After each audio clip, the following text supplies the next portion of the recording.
Hakikat berbicara. Yang pertama ada konsep dasar berbicara. Pengertian berbicara. Berbicara ialah bentuk komunikasi dengan menggunakan media bahasa. Berbicara merupakan proses penuangan gagasan dalam bentuk ujaran-ujaran. Ujaran-ujaran yang muncul merupakan perwujudan dari gagasan, pikiran, perasaan menjadi wujud ujaran.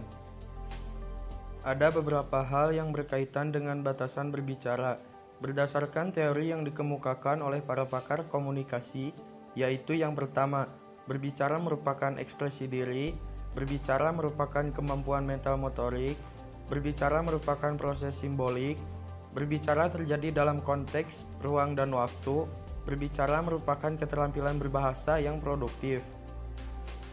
Beberapa prinsip umum berbicara menurut Tarigan, yaitu yang pertama membutuhkan paling sedikit 2 orang, yang kedua mempergunakan studi linguistik yang dipahami bersama, yang ketiga merupakan suatu pertukaran peran antara pembicara dan pendengar, dan yang keempat berhubungan dengan masa kini.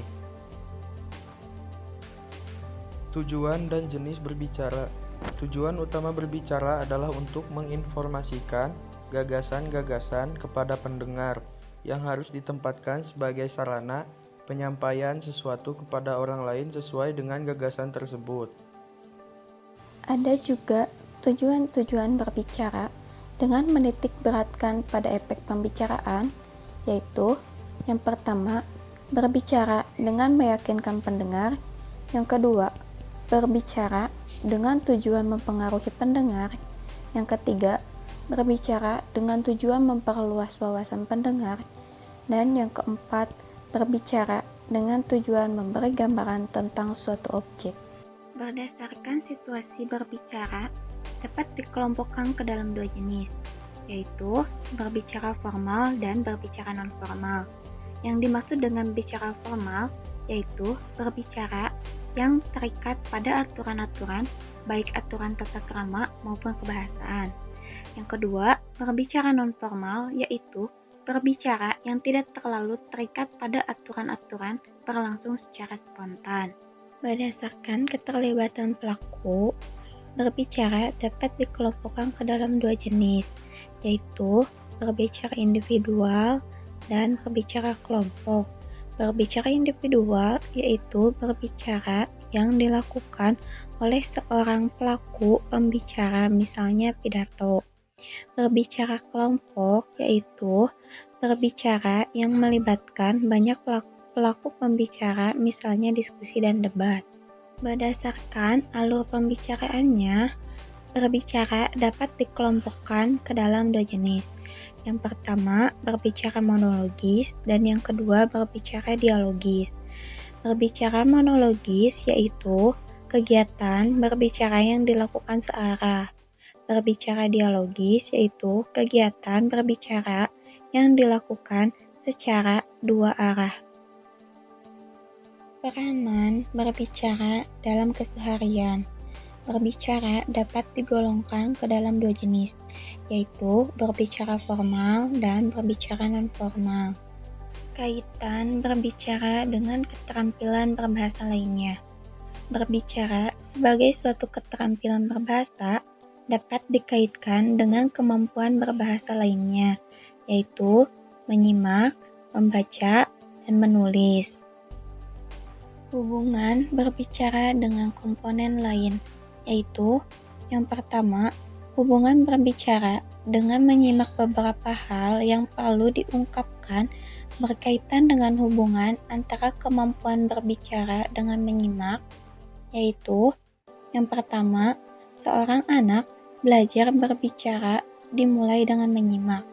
Yang kedua, terjadinya pergantian peran antara penyimak dan pembicara. Yang ketiga, kemampuan berbicara dijadikan tolak ukur kemampuan menyimak. Yang keempat, berbicara dapat dijadikan bentuk reproduksi dari proses menyimak. Yang kedua, hubungan berbicara dengan membaca beberapa hal yang perlu diungkapkan.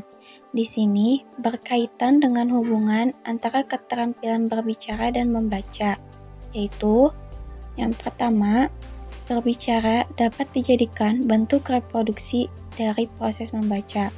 Yang kedua, pada orang dewasa, peningkatan kemampuan. Baik, selanjutnya poin ketiga. Hubungan berbicara dengan menulis. Beberapa hal yang perlu diungkapkan berkaitan dengan hubungan antara berbicara dan menulis, yaitu A. Kemampuan menulis dapat dijadikan sarana pendukung bagi kemampuan berbicara. B. Menulis sangat diperlukan dalam kegiatan berbicara dialog. Pengertian berbicara sebagai proses. Berbicara sebagai proses adalah kegiatan berbicara yang dimulai dengan proses simbolisasi pesan dalam diri pembicara untuk disampaikan kepada pendengar melalui sebuah media. Selanjutnya, masuk ke dalam tahap-tahap dalam berbicara. Tahap-tahap dalam berbicara ada pertama, persiapan, kedua, pelaksanaan, ketiga, kegiatan, keempat, berbicara, dan kelima, evaluasi. Selanjutnya kita masuk ke dalam kesimpulan. Di dalam kesimpulan ini, secara umum, berbicara merupakan proses penuangan gagasan dalam bentuk ujaran-ujaran. Ujaran-ujaran yang muncul merupakan perwujudan dari gagasan yang sebelumnya berada pada tataran ide. Dan berbicara sebagai proses adalah kegiatan berbicara yang dimulai dengan proses simbolisasi pesan. Baik teman-teman, seluruh materi telah kami sampaikan. Sekian dari kelompok kami. Mohon maaf apabila ada kata yang tidak kalian mengerti, bisa ditanyakan. Terima kasih atas perhatiannya. Wassalamualaikum warahmatullahi wabarakatuh.